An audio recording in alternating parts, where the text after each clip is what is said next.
Oke, selamat bertemu kembali di mata kuliah pilihan Filsafat Arsitektur. Pada minggu ke-14 ini, topiknya adalah mencoba mereview usulan-usulan tulisan yang disampaikan mahasiswa. Jadi, pada video berikut ini adalah hasil review atau ulasan saya terhadap usulan yang menjadi pemikiran dari mahasiswa untuk personal project-nya. Nah, hasil dari review ini akan diperbaiki dan akan disubmit menjadi tugas ujian akhir semester. Mari kita mulai. Di judul pertama yang disampaikan oleh seorang mahasiswa adalah arsitektur yang berpusat pada nilai-nilai kemanusiaan dalam era kecerdasan buatan.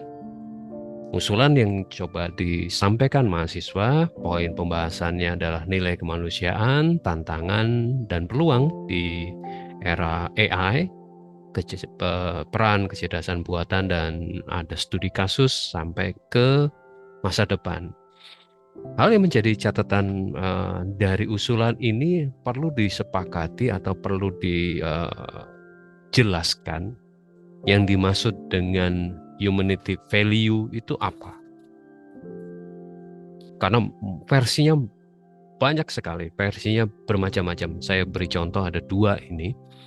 Jadi dari Bareta Academy ini mengusulkan kaitannya dengan yang paling rendah survival sampai ke kontribusi yang paling tinggi. Ya, ini terkait juga ada tentang family dan caring dan segala macam. Sedangkan menurut Australian Planet ini kaitan dengan trust, kaitan dengan respect, fairness, dan segala macam. Sehingga perlu diperjelas apa itu nilai-nilai kemanusiaan. Supaya nanti bisa ditemukan atau disandingkan dengan bisa value dari AI atau apakah nilai-nilai kemanusiaan ini bisa diadopsi oleh AI. Ini ada satu judul Value and Generative AI. Jadi mencoba melihat bagaimana ini AI to be mind for our mind, to explaining how machine may affect and be affected by human value. Jadi bagaimana prosesnya atau bagaimana antisipasi atau kalau di dalam pengembangan AI, bagaimana machine learningnya, bagaimana pembelajarannya. Kemudian iseng saya coba pakai Copilot-nya Bing menuliskan apakah artificial intelligence atau kecerdasan buatan ini bisa memahami human value. Ini jawabannya. Jadi di sini artificial AI can be programmed to understand, and mimic, meniru human value di beberapa konteks. But it's important to note that this understanding based on data. Jadi benar-benar data itu. Kenapa saya minta mahasiswa ini untuk mencari sebenarnya value, human value itu apa, humanity value itu apa. Dan kemudian si Bing, Copilot Bing ini menyatakan, and summarize while AI can simulate an understanding and expression, of human value based on programming, training, dan segala macam, it does not truly understand or experience this value in the human way, in the way human do. Yang menarik buat saya adalah si Copilot ini cukup rendah hati, punya nilai kerendahan bahwa enggak bisa. AI itu buatan manusia. Kemudian dia tidak bisa meniru 100% manusia itu sendiri. Ini terjadi di tanggal 16 November 2023. Pertanyaan ini saya munculkan ke Bing. Saya nggak tahu 5 tahun lagi apakah jawaban AI ini masih seperti ini. karena perkembangannya sangat pesat. Tapi kembali lagi ke tugas yang perlu dipahami dulu, nilai kemanusiaan itu apa. Dan kemudian karena kita berada di jurusan arsitektur, kaitan dengan nilai kemanusiaan dan arsitektur, dan kemudian AI itu sendiri seperti apa. AI yang seperti apa yang mau di itu. Pak, apakah tulisan ini harus final atau harus sebuah kesimpulan yang final? Hemat saya tidak perlu. Jadi perlu cukup hipotesis, cukup opini, bahkan opini juga tidak masalah. Yang penting adalah bisa menunjukkan keterkaitan, bahkan kemadas depan itu seperti apa. Apa yang perlu dipahami dari humanity value yang kemudian diimplant, katakanlah di situ, di transform ke AI. Catatan-catatannya atau apa aja. Kemudian kaitannya dengan desain arsitektur. Itu dari judul ini. Judul kedua adalah pengaruh terhadap proses perancangan mahasiswa arsitektur. Pengaruh AI terhadap proses perancangan mahasiswa arsitektur. Bahasan ini juga cukup banyak, tidak harus tidak hanya pada lingkup mahasiswa, bahkan ke arsitek profesional. Ini saya mencatat, ada beberapa kali saya mengutip paper ini, papernya yang dibuat Ned Becker di Dyson, kaitan dengan apa yang dilakukan Patrick Schumacher di Sahadit Arsitek. Dia menyatakan bahwa menggunakan ini DALL-E dan Midjourney dalam prosesnya. Jadi silakan mahasiswa ini membaca paper ini, kemudian meresponnya. Atau kalau boleh, saya menyarankan mahasiswa ini pasti sedang mengerjakan studio perancangannya, kemudian bisa masuk ke DALL-E, coba DALL-E atau Midjourney, kemudian bikin prompt, bikin narasinya sesuai dengan kasus yang ada di perancangan kalian, di perancangan mahasiswa ini, lalu bandingkan seperti apa, lalu bikin opininya. Bikin opininya itu terkait bukan hanya produk dari DALL-E atau Midjourney dibandingkan dengan produk si mahasiswa ini, tapi lebih kepada bagaimana peran arsitek dalam hal ini, ya mahasiswa arsitektur di dalam prosesnya, dan kira-kira ke depan apa yang akan dilakukan. Jadi lebih ke mencoba merefleksikan apa yang dihasilkan DALL-E dan Midjourney terhadap produk yang sedang dikerjakan selama 1 semester ini. Secara bentuk, bukan secara konsep. Ini si Patrick Schumacher juga di awal proses ketika mencoba mencari bentuk dulu. Jadi silakan ke arah situ, mengeksplorasinya menggunakan DALL-E atau Midjourney dibandingkan dengan produk yang dikerjakan selama 1 semester ini. Setelah itu beri catatan atau beri opini. Sehingga posisi, kembali lagi, topik humanity AI itu nyambung semua terhadap desain arsitektur. Itu judul kedua. Judul ketiga, dampak AI pada arsitektur masa depan. Hampir mirip dengan apa yang judul sebelumnya, tapi karena ada kata masa depan, mungkin ada dua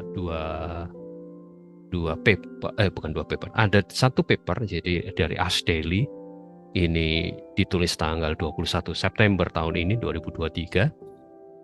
Dia membahas arsitek versus AI, siapa yang akan mendesain di masa depan. Ini kan memang forecast, kayak dugaan ke masa depan.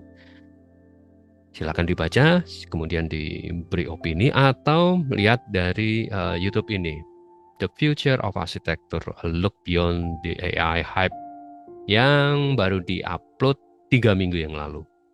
Kebetulan si pembicara yang narasumber yang di tengah ini bekerja di pihak Big Biro Big yang di New York. Jadi prosesnya dia melihat dan kemudian ke depan seperti apa. Ini membedakan dengan judul sebelumnya yang lebih kepada proses seorang arsitek atau pada saat sekarang, atau proses seorang mahasiswa arsitektur pada masa sekarang. Ini ke judul ini lebih melihat ke depan. Lalu jangan lupa dikembalikan lagi bahwa ini kaitannya dengan manusia, kemanusiaan, bisa dua itu. Bagaimana posisi manusia? Baik paper yang ada di Ashdali maupun YouTube ini semua bicara tentang posisi manusia. Posisi manusia terhadap sebuah proses perancangan di masa depan ketika melibatkan AI. Itu yang bisa menjadi referensi dan untuk menggali lebih dalam. Kembali lagi, tidak perlu ulasan final, ulasan selesai. Silahkan menggunakan pendekatan open-ended paper. Jadi paper terbuka yang bahkan ujungnya adalah sebuah pertanyaan juga tidak masalah. Tapi yang penting adalah pertanyaan itu muncul dari argumen-argumen yang ada sebelumnya. Yang itu yang jadi titik pentingnya. Oke, itu judul. Kemudian judul berikutnya, pengaruh perkembangan AI terhadap pekerjaan manusia. Ini lebih luas lagi, tidak hanya fokus kepada arsitektur, tapi pada pekerjaan seorang manusia di masa depan. Ada banyak ulasan tentang pekerjaan-pekerjaan atau profesi-profesi yang bisa dikembangkan di masa depan dan profesi-profesi yang akan hilang. Seperti di atau di bagian atas ini ada yang pekerjaan yang sangat akan cepat berkembang dari AI dan machine learning spesialis, jadi pengembangan AI itu sendiri, sustainable dan segala macam, dan kemudian pekerjaan-pekerjaan yang kemungkinan akan hilang seperti akuntan, kemudian teller bank, customer service di segala macam, itu yang akan mungkin sales, door-to-door sales itu akan hilang di masa depan. Kemudian ini versi Indonesianya dari sindonews.com, pekerjaan akan hilang di tahun 2030 perkiraan. Hampir sama, penyedia dasar dan segala macam, dan pekerjaan yang akan dibutuhkan di masa depan. Dari dua sumber ini sebenarnya bisa kemudian ditarik. Sebenarnya pekerjaan-pekerjaan yang hilang itu ada kesamaan apa? Kenapa pekerjaan-pekerjaan ini akan hilang, diduga akan hilang di masa depan? Atau kemudian pekerjaan-pekerjaan ini akan berkembang di masa depan, itu ada relasinya apa? Dari umpamanya dari AI, machine learning spesialis sampai digital transformation spesialis, itu punya kesamaan apa? Bidang apa yang akan berkembang? Kemudian bisa menjadi usulan atau menjadi masukan kalau kemudian membahas 10 atau keahlian atau keterampilan yang harus dipunyai di masa depan. Gunanya apa di dalam arsitektur? Kembali lagi di judul sebelumnya, sebenarnya seorang mahasiswa arsitektur itu harus bisa apa di masa depan? Apakah harus bisa coding? Coding mungkin sudah mulai akan hilang. Katakanlah 10 tahun yang lalu, seorang mahasiswa arsitek sangat dituntut untuk mampu terampil menggunakan SketchUp, V-Ray, dengan V-Ray-nya, kemudian animasi dengan beberapa software, AutoCAD mungkin di masa saya, masa sekarang sudah berubah, atau 5 tahun yang lalu, atau mendekati 5-2 tahun yang lalu, itu BIM, Revit dan segala macam menjadi keterampilan yang harus dipunyai oleh seorang mahasiswa arsitektur. Lalu dengan perkembangan AI ini, perkiraan ke depan seperti apa? Bisa ditarik ke situ. Jadi dengan hilangnya beberapa pekerjaan, ada kesamaan seperti apa, muncul pekerjaan-pekerjaan baru atau pekerjaan yang sangat tinggi di masa depan, kemudian ditarik ke dalam dunia arsitektur. Yang diperlukan seorang mahasiswa arsitektur untuk menghadapi masa depan itu kemampuan atau keterampilan yang seperti apa? Yang di bawah ini top 10 future skills yang harus dipunyai untuk karir di masa depan ini sifatnya umum. Mungkin bisa ditarik ke dalam dunia arsitektur, analytic thinking dan inovasi. Ini pekerjaan mahasiswa arsitektur sejak bahkan semester pertama. Tapi analytical thinking dan inovasi yang seperti apa? Tapi mungkin. Jadi tidak harus 10-10-nya dibahas, mungkin bagian satu. Complex problem solving ini makanan sehari-hari seorang mahasiswa arsitektur. Tapi problem solvingnya seperti apa?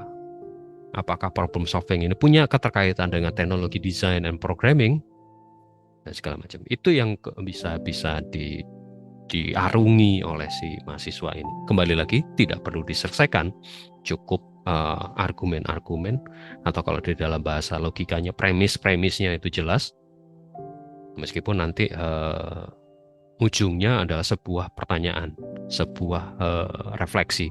Sebenarnya saya sebagai seorang mahasiswa arsitektur harus bisa apa di masa depan. Oke, itu kemudian berikutnya TOD. Ini minggu lalu sempat ada diskusi singkat ketika ngobrol di kelas online. Mahasiswa ini mengusulkan TOD terhadap atau TOD yang terjadi di Jogja. Ini kemudian saya penasaran sebenarnya Jogja itu mau dikembangkan seperti apa. Kemuncullah ada ini roadmap kota Jogja menuju smart city. Kemudian ada konsep yang seperti ini yang sudah dilakukan sejak 2016. Yang menarik buat saya adalah payung hitam itu loh, smart culture-nya, bukan pada smart city-nya. Artinya sudah ada pergeseran dari smart city yang minimal pemahaman saya, smart city yang umum terjadi menjadi smart culture karena adanya culture yang kuat di Jogja. Namun catatan saya, kenapa culture itu di ruang lingkupkan atau dikotakkan dalam smart tourism dan smart education. Kenapa bukan smart culture itu sendiri? Tapi silakan mahasiswa ini mengulas lebih lanjut kaitannya dengan smart ini, jadi smart environment, mobility, government, economy, smart people. Ini kayak tagline-nya Ladio. Smart living, smart disaster management. Ini cukup menarik ke karakteristik kota Jogja dengan kegempaannya, dengan gunung Merapinya itu sangat kuat. Artinya di judul ini benar-benar bisa mengeksplor sebenarnya yang diperlukan dalam sebuah kota dengan budaya, karakteristik budaya yang sangat kuat itu seperti apa. Kembali lagi, teknologi, bahkan mungkin main ke AI karena Smart City juga bermain dengan Big Data Analysis. Itu bisa dikembangkan. Apakah Big Data Analysis dengan Smart City-nya, ini bukan lagi AI tapi Smart City, itu bisa diadopsi ke dalam sebuah karakter kota yang sangat kuat, sangat kental akan budayanya. Kalau toh ketemunya di mana?